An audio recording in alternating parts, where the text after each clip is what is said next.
Welcome to Enter the Vault. These are the chronicles of two fat nerds on a quest to do as little as possible with their lives. I'm Connor Christian. I'm Dean Case. And this is Soul Structure with Bonnie Broom.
So fucking dope track, man. Second time we've played Soul Structure and they just keep getting better, man. This is off a album called True Love. It's a full length, I guess. It's got 10 tracks. So that's pretty full. Yeah, that's pretty lengthy. That's a good 10 track length. And yeah, they're all awesome. Like, this band just continues to impress both of us, I think. Not the tightest production ever, but I mean, I like that. I like that gritty aesthetic. I like the rawness. Yeah, like I said the last time we played him, it feels very Minor Threat-esque. That kind of gritty, disgusting recording, but it's still just like brutal. Yeah. So, episode 15. Episode 15. We're fucking piling up now. Yeah, it's getting there, isn't it? We're investing serious time. Sorry we missed that week. We was pretty busy with opening the shop and stuff, right? Yeah. But we'll talk about that more. Talk about that later. We don't want to bore you straight from the get-go. Yeah. With the shop thing again. We'll get some energy pumping. We'll get some blood flowing. We'll get some laughs going around the room. We hope. Yeah. Or if there's only one of you, just like to yourself. That's the worst when you laugh to a podcast like by yourself. Oh, dude, on the bus all the fucking time. All the time. Especially with the Ricky Gervais podcast. Yeah. Or you're just having a little giggle. And that's the worst part. Because like if someone like hears you singing or like seeing you bobbing your head like quite vigorously, no one's going to judge you. They're just like, oh, he's listening to some banging tunes. Like, it's kind of annoying. But when you see someone laugh to themselves, it's really disconcerting and uncomfortable. You know what I mean? It's like, what is he thinking right now that's making him giggle so much? Shit, I cannot remember what I was listening to the other day. It was Jim Sterling's podcast. Oh, right, yeah. The Podquisition. Yeah, I was very, listening to very that. imaginative and. Yeah, I was listening to that on the bus when I was coming back from work, and yeah, I was just like, like after everything, it's like, oh my god, yeah, you just I look like a mental person. I remember, right the first time I did that was when I was listening to an episode of Smodcast when they're doing Emo Kev, and it was fucking cracking me up so much, and I was like proper laughing to myself on the bus, and I was like, it got to the point where I had to turn it off. I was like, I can't keep, and I was like, no more. Had to turn it off and wait till I got home. And that's unfortunate, yeah, but that's probably one of my favorite podcasts ever. Those sections. That set of like the emo Kev. I've listened to him like 3 hours, 3 or 4 times over now. Just you give it like 6 or 7 months, right? Then re-listen to him, and it's just perfect. You've got to forget the structure of it a little bit, otherwise it becomes too predictable. Yeah, same with anything really. Got to give it a bit of time. If you fucking knock it out too much, it just loses its appeal. Like this podcast, eh? Nah, we're fresh, man. We're fresh. We're fresher fresh than tomatoes. ever. Yeah. So we had some questions from the listener, which we asked for. So technically, nothing was really given to us. It was Well, it still was given to us, but it wasn't like as organic as we want it to be. No, we begged. We begged for it. It's like, please give us content. Please give us something to talk about. So Alien 8M, the name that everyone's heard. Yeah, well, he's heard himself. Yeah. Again, our crew, man. Can you send us an invoice for that money we paid you to do this, please? Oh yeah, that'd be sweet. We need it for tax purposes. Thanks, man. So, what should I do? Should I read these questions and then we both answer them? Well, we can't just answer them without because the listeners. Well, yeah, but do you want to do it me reading them, or do you want to take one at a time? How do you want to tackle this? Yeah, we'll do it. We'll do it one at a time. All right, sweet. So, how are you two doing today? Okay, I'm doing all right actually. Like this morning, I was a little bit hungover. Wow. What? No, nothing. Just go on. And then we were in the shop all day today. It was pretty fucking stale all day. And I think the thing that really got to me was the fact that we kept seeing people walk past the shop window, looking like gauge interest. They were like, "Oh, cool!" Like you could see on their face, like "Comic shop in Welling, that's novel," or something like that. Or that's a stupid idea. That's gonna tank like a leather shop in Arizona. Always sunny. And and then they would just walk on by. And it's like, it's just such a cock tease. Yeah. And then the day kept going. We almost closed early. And then one dude came in, had a bit of a sale, so I had a couple of sales, and that perked me up a little bit. Yeah, so that was all good. in all, I'm like just above okay. I'm extremely okay. Yeah, I'm pretty good personally. I thought today went well. Just at the end of it, it went way better than it could have done. So at least we got some money in the till, which is good. I mean, I'm not expecting mad sales all the time. No, same. It's a weekday. Not yet, anyway. Not yet. But when we start getting more regular customers, I think it's going to be fine. Yeah, exactly. So that was how it was today. And probably for the next couple of months, but whatever. I don't give a shit. Yeah. All right then. So we got our general feelings out the way. Yeah. Number 2, personal favourites. That was in brackets. Genre of music. Well, you're wearing the Suicidal Tendencies hat, so that might give an inkling, but that's not your favourite, I guess. No, I mean, I've got, if I can say favourites, it's going to make it a lot easier. Yeah, so favourites. Well, the S was there. It was an option. Yeah. He even put it in brackets. He formatted this pretty well. So let's start with punk, because let's give a reason why, a brief one. Yeah. Just because the energy is there. It's happy. It makes me feel good and angry at the same time. Yeah. In equal measure. Second, probably hip hop, but more old school stuff. I tend to lean towards more like flows and lyricism than the kind of stuff that you hear on the radio now, where it's a bit like just overproduced and a bit shit, really. Yeah. And well, I guess kind of just electronica in general. Yeah, just a general electronica, yeah. Because that's the thing, electronica, a lot like metal, just has like way too many branches, so it's just a lot easier to just kind of put it under one. It's like, anything with a electronic vibe to it, I could probably get down to. Yeah, exactly. And emo, I guess, but that kind of falls under punk a little bit, because that's the kind of emo that I lean towards anyway, other than American football. Yeah. It's cool to jam down to the sad shit sometimes.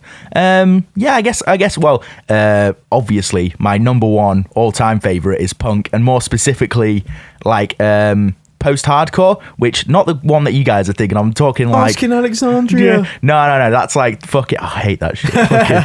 gets on my tits so much. But no, like 90s skate punk kind of stuff. That's like my number one favorite. It took me so long to find it, and I'm like, annoyed that I didn't find this kind of music earlier. I've told you this kind of story before, but I remember like I first started getting into like metal when I was like 13, 14 same. or whatever. And obviously when you get to like those really fast paced part, like I started really listening to thrash metal like Metallica and Slayer. Yeah. Fucking used to love that shit. And yeah, and obviously I only really liked the songs that were like really fast paced. You had like the snare every fucking second beat, dun, dun, dun, just the really fast shit. And I didn't know that there was this other like fucking genre of music which basically was just that. And so I'd be listening to Slayer and stuff like, yeah, I like most of this, but no. And then someone introduced me to the Ramones. I was like, yes, it's pretty cool, and get down to it.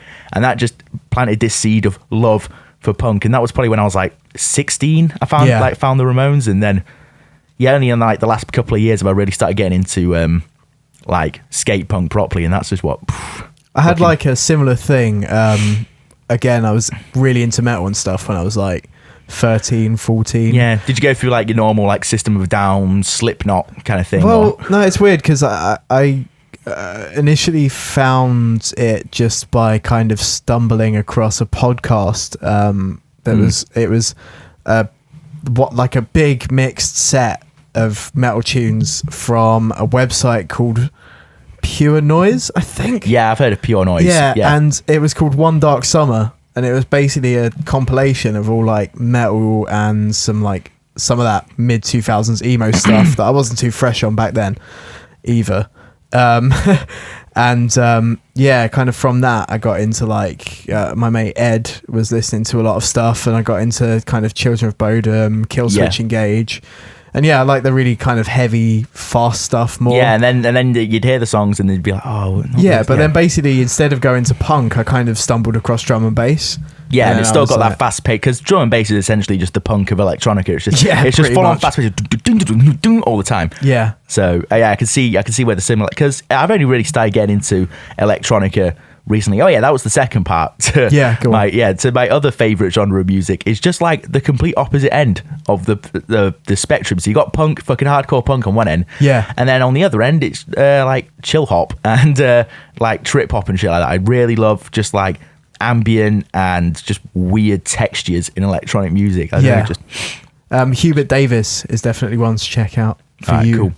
I will send you a link to that later. Anyway, go on. Do you have a third one? Might as well make not it up really. to a third. Like again, then the third one's probably like alt emo kind of stuff, like 90s alt emo, Sunny Day Real Estate, Fugazi kind of stuff. Yeah, I would have. But again, falls under punk. Right. Yeah, exactly. I would have just said Fugazi under punk in a way, but yeah. Honourable mention. What if Fugazi are weird, because they do like kind of hip hop influenced stuff as well. Like honourable mention just to Fugazi on their own, basically, for being fucking dope. Just fucking amazing. I can't stand it. Yeah, so your heaviest cringe moment. Fucking hell. This is a difficult one, actually, because I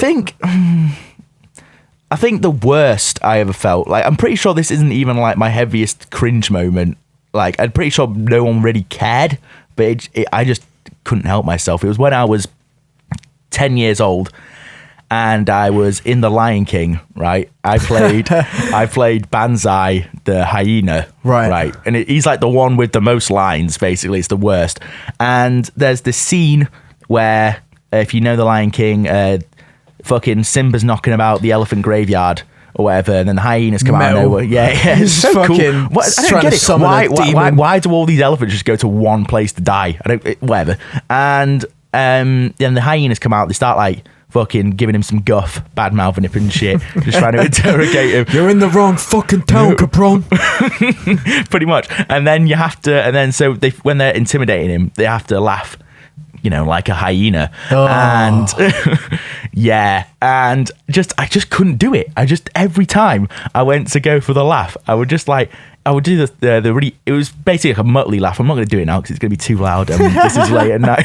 But it was just like, it's just like kind of thing. Yeah. I just want like little Nicky's laugh. Yeah. But yeah, it would just be like that. And every time, like, I could just feel my insides clenching up just before I do it. I'd get like a couple of laughs. And Jesus. and I'd just be like, dedicated to the performance, man. And I hated it. And then, I think that's my heaviest cringe moment. And then an extension of that is the last time I did stand up when I just bailed off stage. That was pretty bad. Well, that was just your own fault, though, frankly. Yeah. Well, yeah, but it's still a cringe moment, isn't it? Yeah, I guess. But it wasn't that cringy because everyone was just like, carry on, then you didn't. So it was more just disappointment. To me, it was you. Like inside I was cringing. I was just like, oh, why did I fucking bother? You know. My heaviest cringe moment is probably the year of 2013. Yeah, I found. Yeah, go on. No, maybe 2012. I don't know. One of those years. How old are you in 2012? So 3 years ago. No, wait. Okay, it wasn't 3 years ago. This was basically maybe 5 years ago, actually. So 2010, 2011. Yeah. I was an idiot, basically, and my views have changed drastically now. But God. at the time, I was like, "Oh, super lefty hippie type." Yeah, but like a radicalist almost. Yeah, but not. I was like into the conspiracy theories and shit, basically. And somehow, I ended up doing a talk show. Oh no! For these guys called Resistance Radio. You've never shown me this. I don't have an archive of it. Oh, you fucking prick! I wish I did because I just want to listen to myself. Like, basically, I do not know how the fuck I ended up doing it.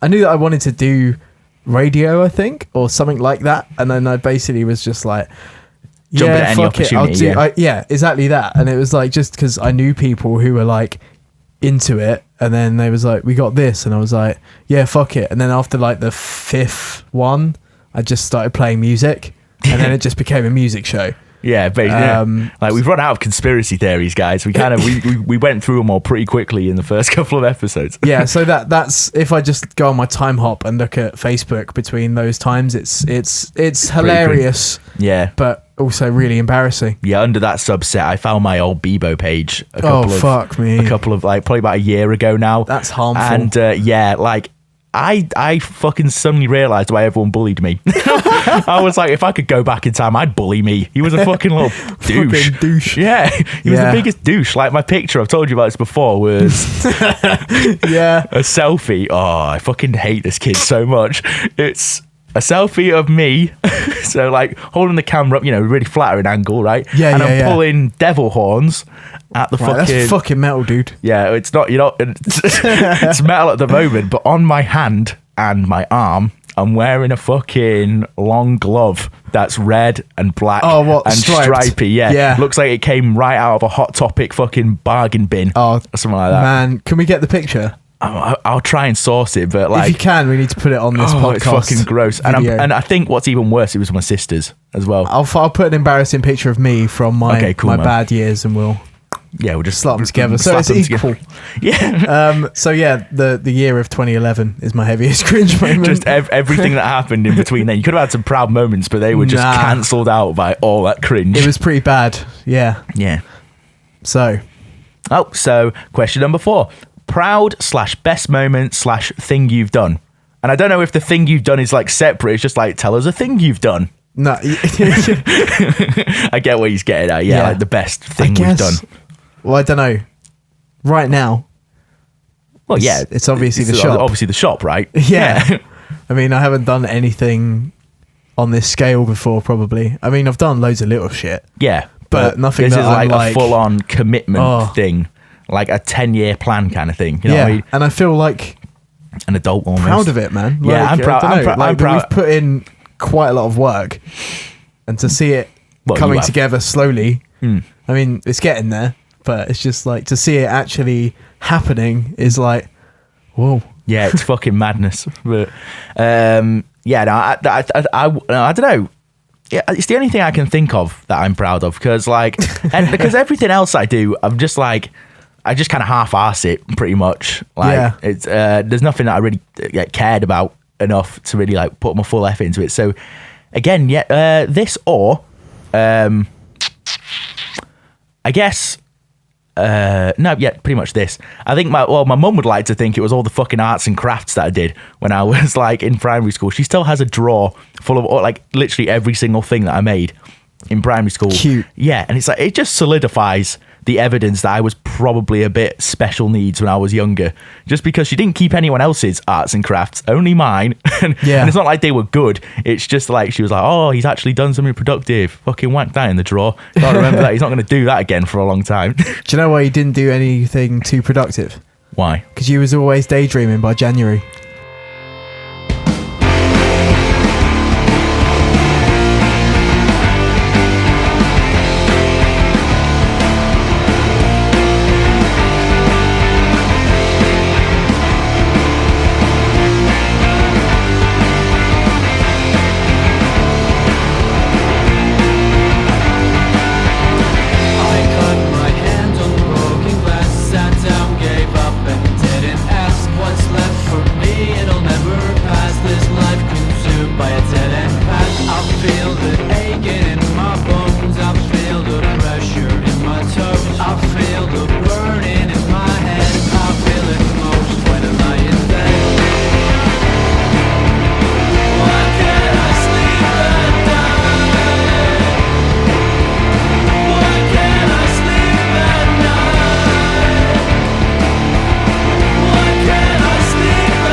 So that was Daydreaming by January. Thought we'd break it up a bit. Yeah, because this is a big section. Yeah. But we're going to continue on.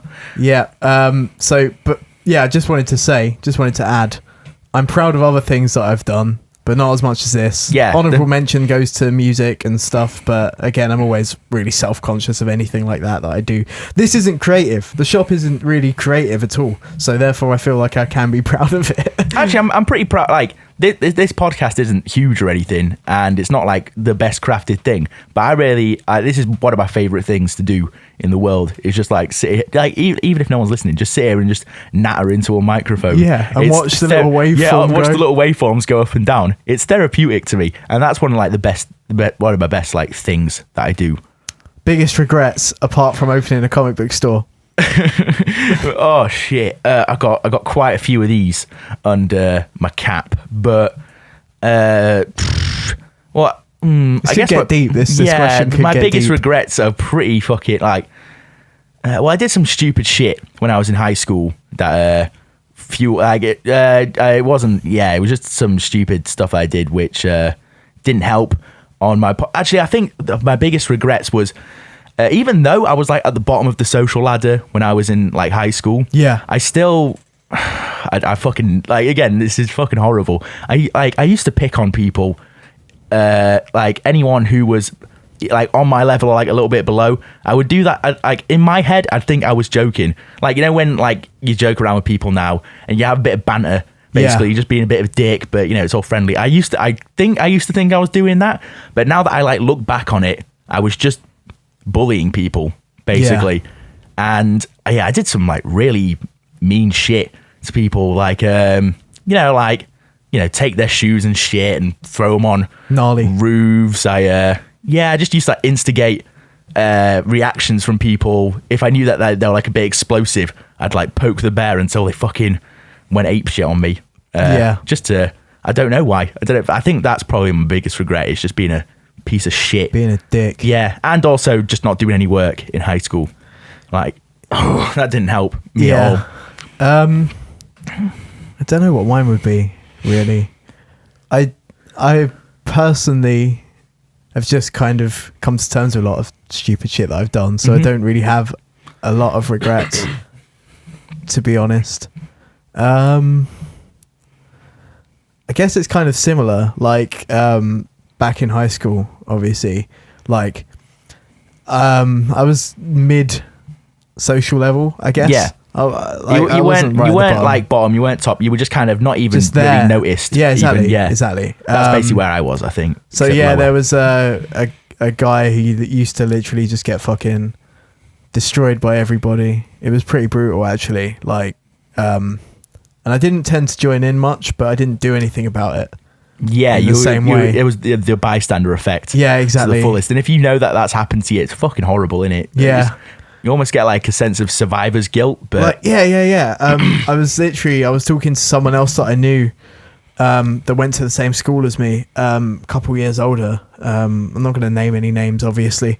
And they were basically saying how, like, oh, do you remember when we put this guy in a fucking bin and basically fucking like wheeled him around, like rolled him around in it and shit? Yeah.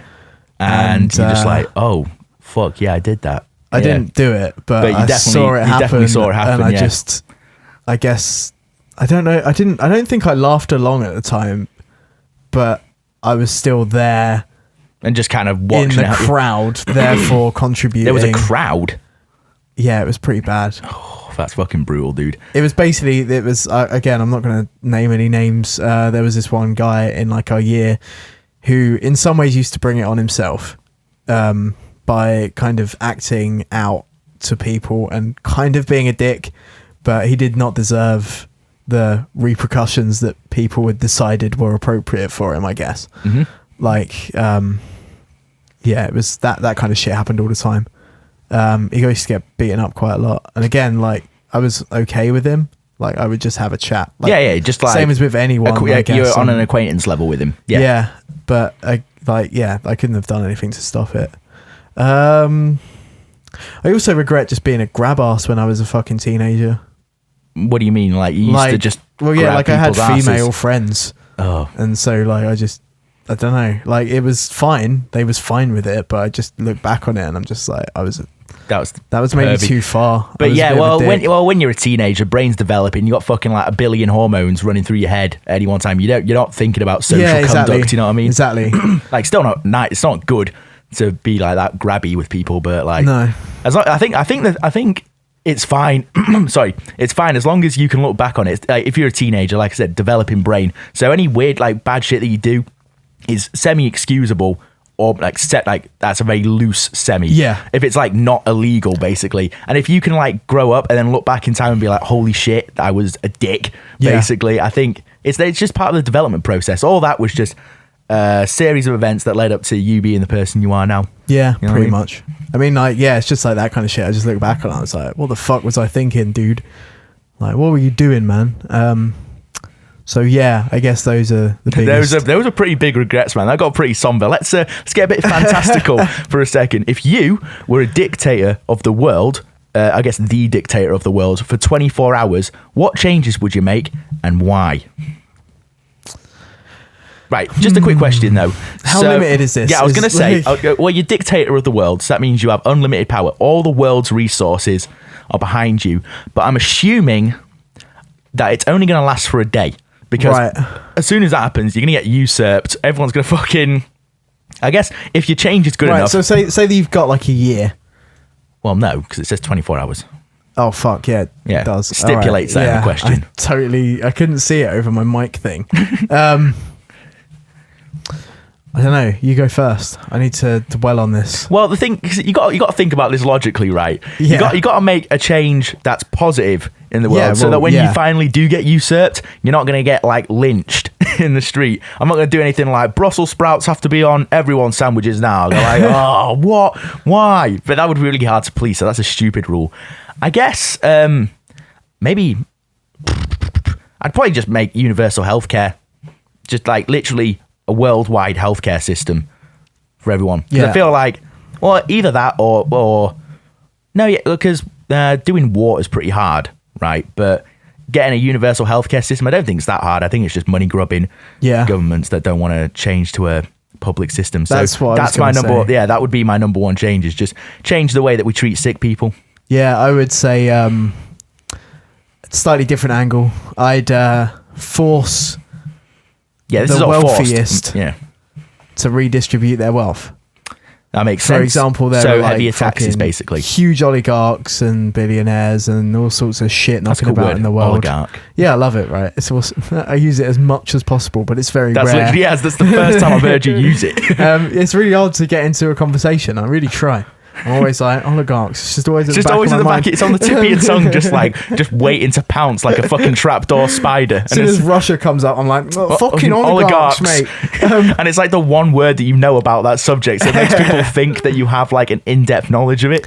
So, basically I'd probably just force some wealth redistribution, because obviously the 1% have a lot of money. And compared to like, there's money needed all over the world, like not for one particular cause, but I think if you just basically dismantled some assets, I'm pretty sure if like the richest 5% just took like, sorry, I didn't mean to click that. It's fine. Took like, I don't know, say 5% of their money. If all of them did that, and then we somehow like we could probably change a country or a significant part of a country with that money. Yeah, exactly.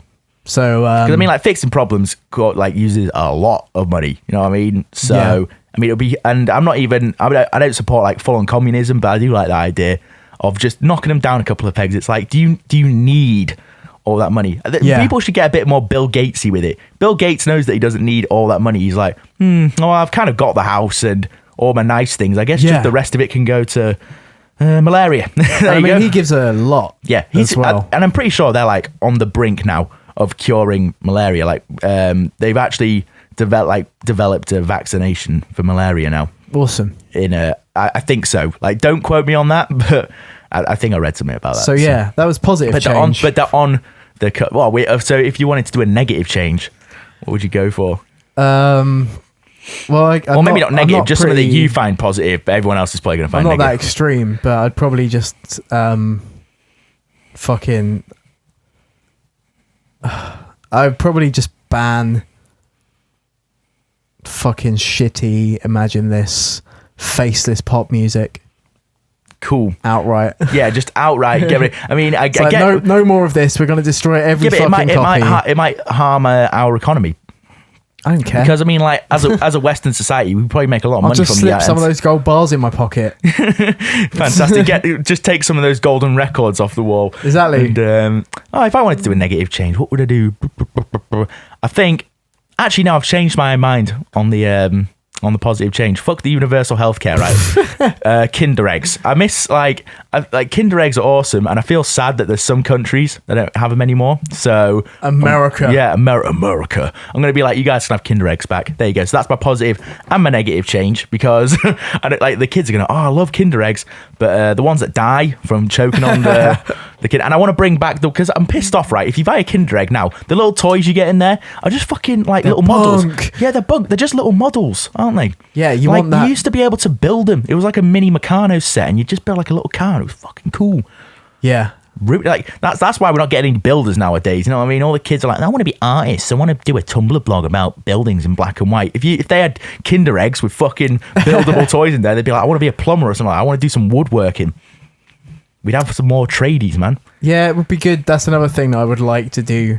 You know, if I was a dictator, just make like some compulsory fucking. I mean, they do it in schools, but like, like fucking actual crafts, man, like woodworking and shit like that. Because eventually, we're probably going to lose that kind of those skills. I mean, like, they'll still be here.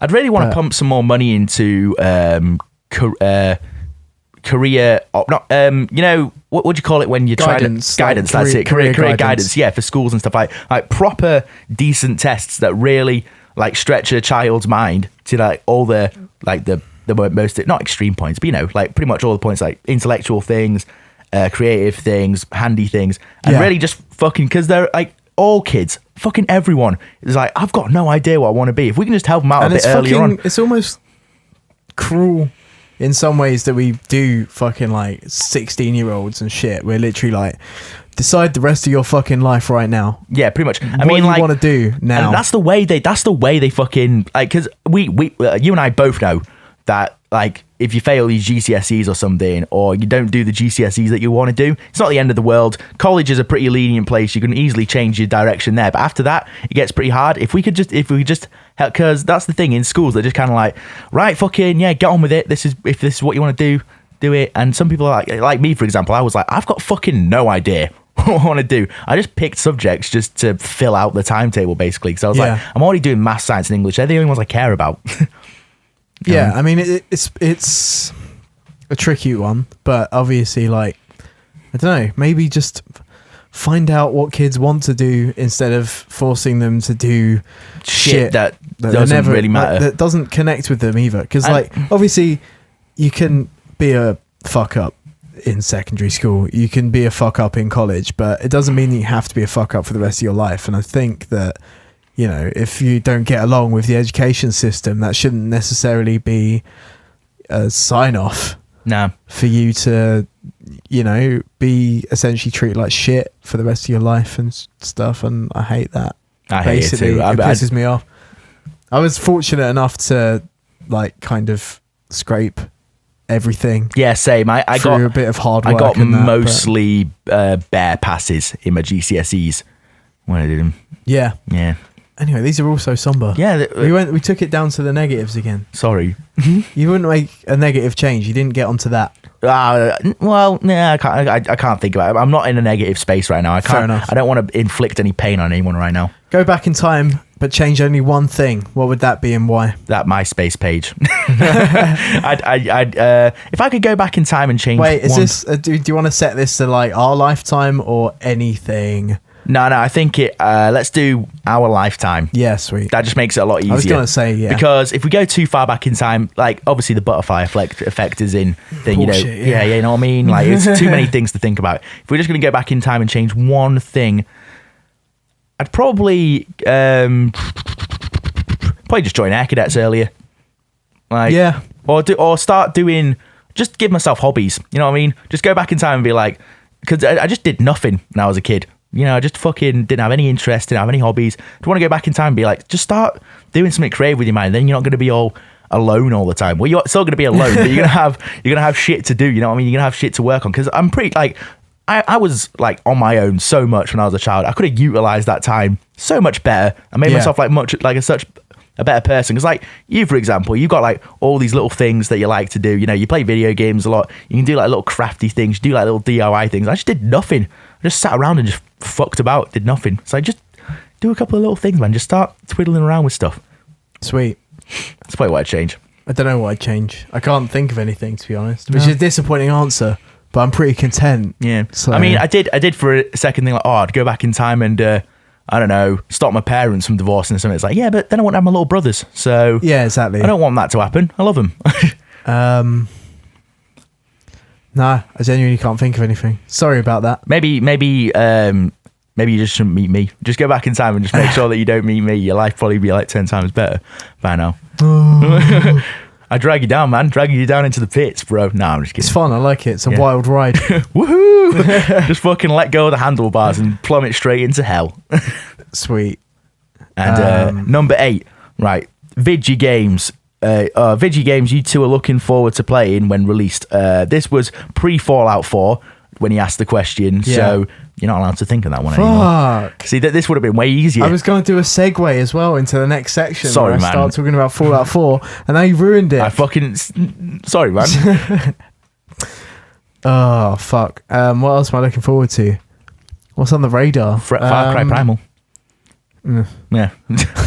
Not really looking forward to it. I don't know. It could be fun, but I'm not going to get my hopes up because it's an Ubisoft game. Oh, yeah, shit. I don't know. I'm like, all the good games for this year have kind of come out, like, and gone. Like, Afterbirth, Binding of Isaac. I was really hyped for that, just because I'm a huge Isaac fan and I fucking love it. I guess that new spiritual successor to Burnout that we don't know anything about yet. That's literally just flown about in the ether. That's pretty exciting. Yeah. That's pretty cool. For me, I would say, well, it's not a game. It's an expansion to a game. And Dean, I just spend way too much time playing Rocket League. It's just disgusting, but I'm still not any good at it. Like, the amount of time that I put into it, I should be like pretty good by now, but I'm still shit. But they're releasing a free DLC for like an ice hockey game on there, basically. Awesome. So everything's made of ice. The ball's now a puck, and that's just fucking cool, man. I'm buzzing for that. I'm really sad. Like, I really want to get into ice hockey properly, but there's literally no ice hockey stuff in the UK. No, it's pretty bunk over here for that. There's not even a fucking team in London. You'd think like the one place that would have a team, you know what I mean, the capital city of the country. Yeah, but do we have a ring?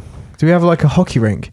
Well, yeah, like stadiums get turned into ice hockey rinks all the time. Manchester. Yeah, but you need a practice space, don't you? I guess. Yeah, well, yeah, there are ice skating rinks knocking about the place. I've been ice skating before. Yeah, but are they like permanent or are they just? Yes, I've been to a couple of. Christmas? No, I've been to a couple of permanent ones. They're really dotted around, like really sparsely. Maybe we should start a hockey team. Not that we could be in it. Yeah, but well, yeah, we could coach it or manage it or something like that. I guess. There you go. The Vault Comics fucking hockey team of London. That's the proper name. That's the name. It's super fucking long. Yeah. London. That's like 7 words, dude. Yeah, fuck them. Like, if I can't think of any football teams now, I was going to think of one that has like loads of words in its name, but there isn't really. Most of them have 2 words. Yeah, it's like the place they're from and what kind of place it is. Manchester City. Oh god, the yawns. But it's football club. You see now everyone's yawning now. You fucking just got this contagious. Infectious. Did you think that happens? Have you ever yawned after hearing someone yawn? Yeah. Oh my god, I didn't think that was actually a thing. Well, that's mental, man. Contagious yawns. I get it all the fucking time. It's annoying as fuck. It is annoying, especially when you're like mid-conversation, you're having a nice little natter, and then someone yawns, you go, like halfway through your statement, you're fucking... What? You're funny, man. I wasn't trying to be. Oh, it sounded like you were just fucking taking a stab at me. What? No, I was talking about how annoying it is when you yawn halfway through a sentence. Like, no. I mean, like, that's for you. That's literally what I just did. No, but like, no, for you. Like, right, not for the person listening. Like, for you yourself, when you're talking to someone and you yawn, you're like, fucking goddamn it. Yeah, like a room, a flow. Yeah, and you get but you've kept the ebb. Sharewolf.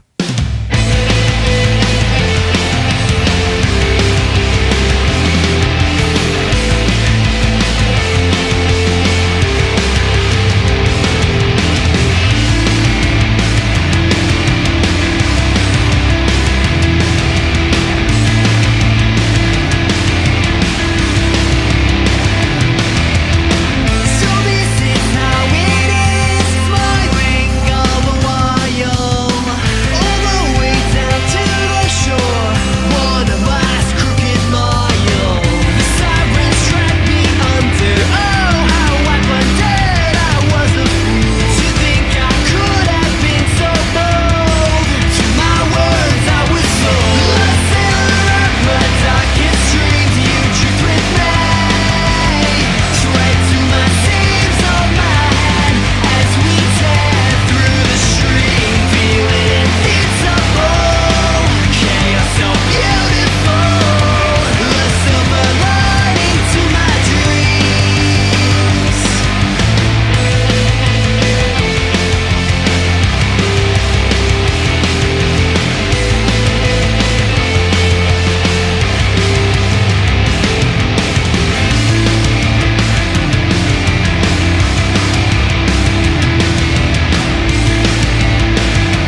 Yeah, that was Ebb by Sharewolf. And I mean, I'm sorry that I ruined your segue, but we can do it kind of, unorganically. That's 2 puns. Yeah, you're fucking killing it today, dude. You're fucking, you've not done anything all day, so you've given your brain a chance to refresh. So, Yeah, pretty much. I just sat about. Yeah. Well, we bagged some comics. That was pretty. And priced some stuff. Yeah, we cut stickers up. We cut some cardboard. It was basically an arts and crafts crafts kindergarten today. Yeah. Except tomorrow with we're going to do Stanley knives. It's a kindergarten in like Manchester, Greater Manchester. Hey, they don't have Stanley knives. They have like chef's knives. That's what it is. So yeah, the shop. I don't want to talk about Fallout 4 now. What? Why not? Because we'll go back to it after another song, I reckon. All right, cool. Well, let's talk about the shop for a little bit then. Let's get that off our chest. Sweet. I feel like this is going to be a very therapeutic. We're getting like a breath of fresh air. We're just getting all this shit off our chest, man. I mean, we're getting the little things off our chest about the shop, and then getting some big shit, some really weird shit from our past. Dark. Yeah, we're probably gonna have to have a little chat after this, just like like this. You're this right. explains so much. Yeah, like, you okay? Do you want a shoulder to cry on? I mean, not mine, because. Oh, by the way, thanks to Alienate M. Yeah, nice one, man. For doing that, because that was actually really fun. It was cool, man. I mean, scary, but fun. I mean, I'd love to have more questions and shit. I mean, where is he from? Is he from Australia? Yeah. I mean, like, maybe we could Skype him one day. I mean, I've heard a lot of podcasters do like Skype conversations, and it actually comes out okay. Yeah. As long as you can get like a decent mic up to your speakers, that'd be cool. I'd love to do an online thing with him one day. Yeah, that'd be sweet. So let us know if you're up for that. Yeah, live interview, man. I'm sure you're a fucking interesting character, dude. Yeah. If you're listening and if to that us. sounded like super sarky, I'm sorry. I'm sure you're so interesting. Tell us about you. We're going to ask you the questions. Yeah. So, shop. Basically, we got in a bunch of stock today. I still need to email them about the missing stock that we had today. That was fucking annoying. No. Go on. We had missing stock today, right? Oh, we had 2 books, right? We also had Batman and Superman wooden figures missing. Oh, yeah, shit. And some Funko Pops. Damn it, Diamond. God. Yeah, so for those of you who aren't in the comic biz, right? You fucking dick. Scumbags. You fucking... You're beneath us. We have connections now, okay? Like, you can't touch us. But basically, Diamond distributors are literally the only distributors in the UK, right? So that's what makes it doubly annoying about the fact that, because when we did our first big order of like loads and loads of graphic novels, we had an entire box of comics missing. Like 22 and this books. And just in case for some reason anyone from Diamond hears this and they think like we're defaming your character, we're not. It's just not on that we did an order with your first order, huge order, like about $2,000 worth of stuff, and we didn't get we had a box missing, so we've been emailing them. They said like the delivery guy said that you signed off for it and he's giving you your other box. Like, yeah, I don't see another box here. And then today, obviously, like I've just been told we've got more stock missing. It's like you can't, like, maybe for bigger shops like Forbidden Planet and stuff like that, the odd box here and there isn't gonna hurt their bottom line and stuff. But like, we're a new business, dude. That's literally, all those things are gold dust to us right now. Yeah. Our cash, dude. And literally, like, the worst thing is because they're the only I mean, it could literally just be down to TNT. Yeah, it could be. I'm not okay. So yeah, whoever's fuck up it is, I'm pissed off at you. Basically, well, if it's TNT, Diamond needs to fucking get a different delivery company because TNT are notoriously shit in the UK. I've never used TNT once in my life. They're fucking bunk, dude, as demonstrated. But they're probably just looking in the boxes and being like, "Oh, cool, comics, I'll have that." I'll have that. But like, yeah, the fact that TNT have obviously lied to them once as well, because on Wednesday, after much chasing to find where this missing box was, basically I got an email saying, "Oh, TNT have now said that they've delivered and you've signed for it." It's like, I know that was it was Monday, wasn't it? It was when I was knocking about the shop on my own. You phoned me up and you asked if any deliveries had come, and I'd been in there was no way that dude could have come, and I'd missed him. I'd been in the thing all day, like in the front room. So yeah, they're fucking lying to Diamond, basically. Yeah, bullshit, scumbags. But there's a little bit that's a little bit negative shit, but the shop all in all, fine. That's what we needed to get off our chest, man. Yeah, got it. But that and the lack of customers on some days, it's fucking cool, man. I love it. This is like my dream coming true. Like the first time you watch Clerks and you're like, that's it, man. This is such a weird dream for someone to have. Yeah. You know what I mean? Like, that's how low my aspirations were. That's how much I hated doing anything. Like, I wanted a job where I could just sit around all day and do like the bare minimum and still somehow survive. That was my dream. That's what I've been working towards my whole life. And that's fucking depressing. It's so sad that that's my thing. But fucking, if it makes you happy, then it's all good. Yeah, I feel that way. And it is making me happy. It's really fun. And I'm really loving people coming in. And just chatting, man. Yeah, number one, just chatting, just having a little chat about, again, it's like the mini MCM feel all over again. It's like, it's nice having people coming in being like, oh, cool, I've got someone I can talk to about this shit. And it's really good because basically we're getting schooled. Yeah, we're learning stuff. We're learning vice stuff. Versa. Yeah, well, I'd probably not. Well, I told some people about the Back to the Future thing the other day. All right, okay, so that's pretty cool. Yeah, we're getting some stuff out there. But I just love it when like you get some true Wellingites. I don't know what you call yourselves, Wellingtons, something, and they're just like, yes, well, fucking finally, we got some. Because the nearest place for anyone in Welling to get comics is in central London, which takes like, oh no, it's in Dartford. Or Dartford. Yeah. But if they want like, shouts to the Dartford guys. Yeah, those guys are fucking killing it for ages. But it's nice for them to be like, oh, fucking finally, there's one just like around the corner from me. I don't have to travel all the time. It'd be a nice place for me to come in. And because we made it like a chill out spot, they're just like, yeah, if I finally got somewhere to hang out with my mates and play some Magic the Gathering. And that makes me feel really good, man. Yeah, I mean, first day we had 4 people come in. 4 people, yeah. Literally, there's this guy, and he brought some mates in after just hearing about us. And straight away they were there. First 20 minutes or so, obviously they were a bit kind of like, what can we do? What can't we do? Obviously, yeah, they were kind of hanging around near us, just being like, oh, this is fine. And we're just like, yeah, the sofas are right there, man. Just fucking chill out. And then once they settled in, it was fun, man. It felt natural. Yeah. It felt cool, man. So I just love that. And the fact that I've already met, like 5 people that are just chill and will probably, hopefully be regulars and stuff. That's awesome. Like, as long as we can get a good roster of regulars, I think we're all good, man. Yeah, exactly. So that's the shop. Yeah, there's not really too much to say about it. I mean, we haven't been open long, so we've not been open long, so there's not too many harrowing tales of bad retail yet. But we're doing our first Friday Night Magic tomorrow. So we'll do another part. Obviously, the next week's podcast we can talk about that. Definitely. So yeah. That'd be fun. We're running a bit over, I think. But I think we are running a tiny bit over. Let's get this. Yeah. So let's get this next song down. Sweet. So this is "Choke" by Book Club.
And we're back. Fucking sweet. Cool song. So, we've got one last little bit of business to get out of the way. It's something I know that you've been hyped for too long. Yeah. For too fucking long. Like, it was getting annoying. For years. When did they first, like, announce Fallout 4? Basically, like, when did E3. What, this year? Yeah. Oh, so... Because obviously, you're hyped for it for years, but it's not like a definite, obviously. Yeah, no, it was, everyone was, I'm like a huge fan of Fallout 3. I'd probably say that was the game that got me into games. Yeah. So it was a bit like, it was a weird one as well, because I picked it up from Blockbuster. Oh, cool, man. In Relic. In the fucking, like, where you could trade in a chart game and get one for like £10 or something. So I did that. Worst deals, man. Worst deals. The worst deal, but actually pretty useful if you can bang out a game. If you like just quickly playing through games, yeah. So I did that, and obviously Fallout's a massive RPG, and basically I ploughed through the main quest, and then I traded it in because it was still in the charts, like about 2 weeks later. Yeah. And I can't remember what I got in its replacement, but then basically like I ended up just kind of doing some reading online about Fallout 3, and I was like, this game's what? humongous. I fucking missed like all of this stuff. And so I went back to Blockbuster and I actually got the same copy that I traded in. Yeah. Because I remember I had like a little scuff, like wow, just above the barcode on the box. Little fucking Sherlock Holmes right here. Yeah. Well, I remembered it because I was pissed off when I bought it. I was like, oh fuck it. Well, you sure it was it might not have been the same disc though, just the same case. Yeah, but still, I don't care. It's nice. You got it's nice when you get that kind of shit. And I was like, sorry, baby. Yeah.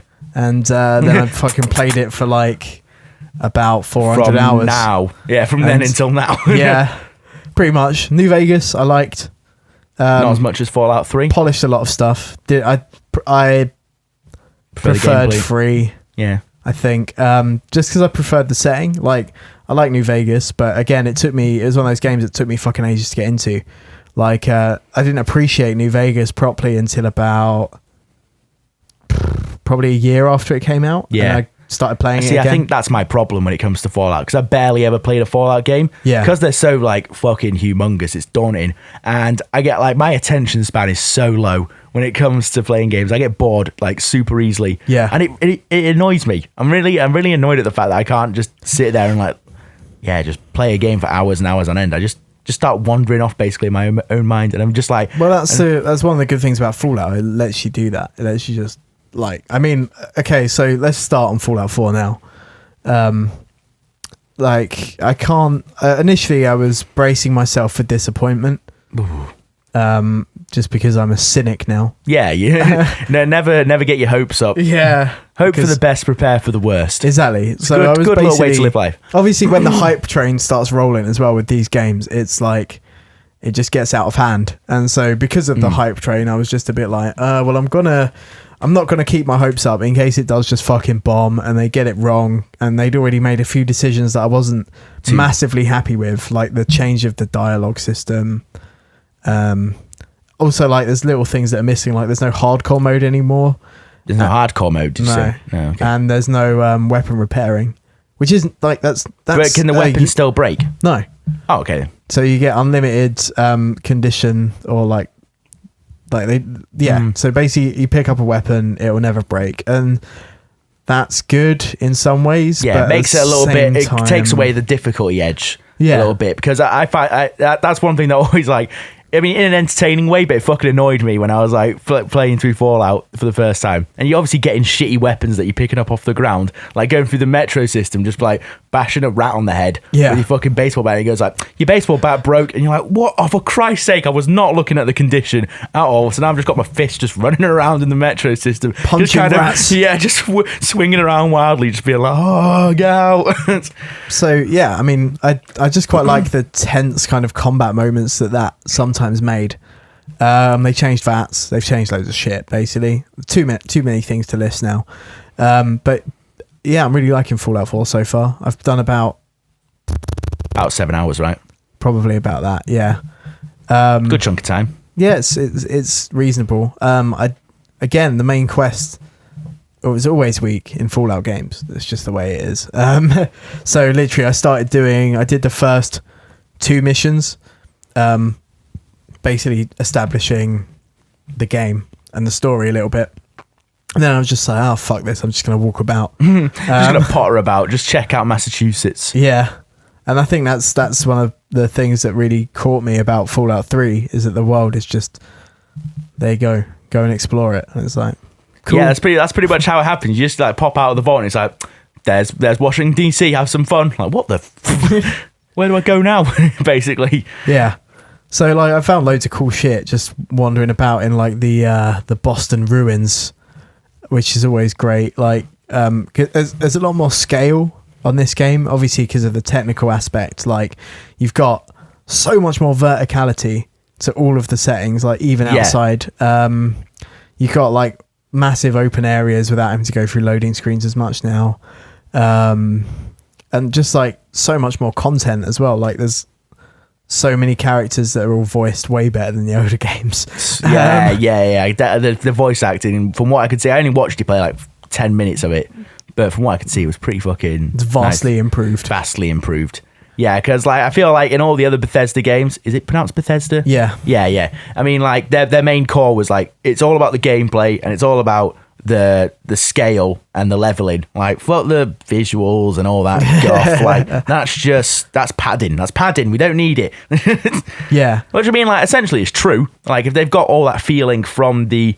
You don't need to make it fucking super beautiful if you've got like a really in-depth game. But yeah, exactly. It's nice that they've now taken another step up and they're adding that edge, that nice beautiful edge to it. Like you said, like when you get up close and personal, the textures are kind of shitty, but it's they're not really shitty, they're average. Like but I mean, it's a fucking humongous game. Like I said, you can't expect a game like that huge to be like fucking beautiful, like up close, like fucking 1080p or whatever, like 4K, like 60 FPS. Fuck that. Nah, it's just it will be. Yeah, it will be at some point. But yeah, it's a huge ask to get Bethesda to make something this big and then be like, also add like tons of gigabytes of data on there and then make it run smooth. Yeah, and then make it run smooth. And if you don't, oh my god, we'll rip you for it. Yeah, exactly. So I've got to give it to Bethesda for just being a fucking good company, man. Top bloke. They're all top blokes and gals.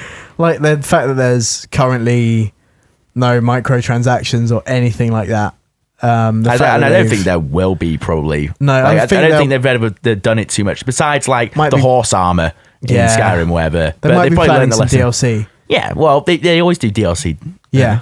I mean, like, but I think they'll probably, whenever they do DLC, but it's not like lame. It's not just like items. It's basically a whole campaign. Like most of the time, you get a fucking solid chunk, and that I don't mind paying a little bit. See, I don't like DLC like that. As long as like the core game that I've got feels like a completed story. It doesn't feel like, oh, I need to play this DLC to make it feel like I've completed the game. If they've like really gone out of their way and developed like an actual add-on, not just like little sprinklings of like visual shit, then like that's DLC I can get behind, basically. I also really like the weapon modding system. That's dope. I'm pretty low level at the moment, obviously, so I haven't been able to go fully in depth with it yet, but the stuff that you can do, even without having to spec into your science or the intelligence tree, you can still get like a fair amount of customization out of your guns, which I think is good because obviously like it's something that players are going to want to do, and it's good that they recognize that, so they haven't put too much of a limitation on it. What else have I got to say? Graphically, it's all right. The lighting's way better than the old games. It's way more colorful, which is great because the universe which is hard to pull off. The universe is meant to be quite drab. No, it's meant to be like funny and have this really weird, dark, twisted sense of humor about it. And I mean, if you look at Fallout 3 and New Vegas, they're so dull, fucking brown, and well, everything's brown or green in Fallout 3, or brown and brownie orange in New Vegas, basically. Yeah, but I mean, like it's like you said, like a wasteland is a hard place to get color from. But I think the fact that they've done it in Boston, like Massachusetts and stuff, and it's like it looked like it was like fall time or whatever. It's just a really good way to get some color in there with the background. Yeah, because like for obviously like New Vegas, you're in the fucking middle of a desert. There's not really too much you can do with sand and mountains. Yeah, you get the occasional cactus, but yeah, you're not going to be adding a lot of color with a cactus. You know what I mean? Yeah, I mean aside from the strip, but aside from I never got to that bit though. So no. You can see it in the distance most of the time though. Oh, cool, man. But yeah, I mean, like this so far has just got that little like pop to it, really, of just colourful areas and stuff, and it's just nice to look at. Thank God, because you fucking got that expensive pre-order thing. If I got the Pip-Boy edition. Nerd. Fucking nerd. I've never pre-ordered a game ever in my life. Sorry. No, I'm just saying. I think that shows how much faith I had in Bethesda. Yeah, I know this is going to be good. Can't you? I was like, yeah, I mean, Todd Howard's a lying bastard sometimes. Who's Todd Howard? He's the guy who made Fallout, essentially. He's like the head of Bethesda Softworks in that department or whatever. I don't know. He's a dude.